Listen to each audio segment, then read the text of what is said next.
we want to talk about finales. Yeah, finales are really a big deal in television because there's the big finale, which is the finale at the end of a series, but then there are all the little finales at the end of a season. And there's always this expectation to do something special, to say goodbye each season. And an even bigger expectation when you're saying goodbye, quote unquote, forever. So having been through this, as the fan base for each of your shows grows, do you feel simultaneous pleasure in that and pressure to deliver? You know, the first thing about a finale is, the first trick is to decide to do your finale before they're done with you. You know what I mean? Right. Like, suppose they gave a finale and nobody came.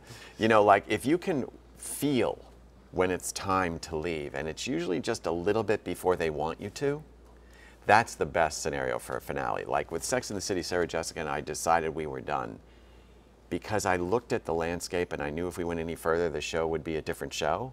They'd have to grow into married women. So we knew to end it. So now you're 3 years into the creation of a new universe with Two Broke Girls. Mm-hmm. Are you thinking already about where they might be? You said yourself this universe is evolving. Yeah, it is. Every show has this built-in finale frenzy. Kat Dennings and Beth Barris, who star on Two Broke Girls, just said to me during the last taping, "What's the finale?" Meaning for this year. Like, what's the finale? And I know that response has to be a show that has emotion in it, number one. It has to have emotion in it. You have to feel like something happened magically or emotionally, or of course they have to be funny and they have to be outrageous and everything. We try to make the show, but there is a need for a finished emotional moment. Even in today's world where no one's watching TV at the same time, no one, there's still a buzz around a finale. I mean, so much so that the industry is now making, like, you'll see posters for like the midwinter finale. What are you talking about? You're 3 episodes in and it's the midwinter finale. Because you put the word finale on something and it feels like an event. Well, you've created a world now. I imagine one of the reasons your 2 lead actresses are asking you so desperately is that anything could happen in this world of Two Broke Girls, well, right? They might not be working at the same restaurant next look, season. Two Broke Girls, they're broke. Right. Really the finale is, do they have their rent? Because they're broke and they're 25. So it's a different vibe of life and death, and that's part of the fun of the show, is that when you're in your 20s, you're free-falling a lot through life. I mean, you're not even going to meet the love of your life in our show for a while because you're into your careers and your growth yourself. So, you know, it's little finales versus like, will I find the one who loves me, which is the bigger Sex and the City finale. What's more satisfying for you, television work or film work? They're completely different. Television is very immediate and very fast and very right now.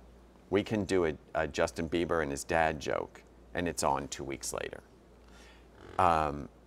It's faster and more reckless. Movies are more polished and thought out. What are you proudest of that you personally have been a part of in your career? I'm very, very proud of Sex and the City. I'm very proud that we took something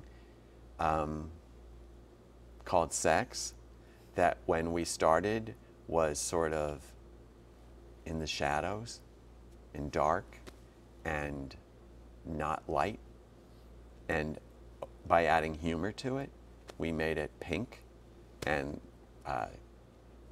cosmos and funny and fun.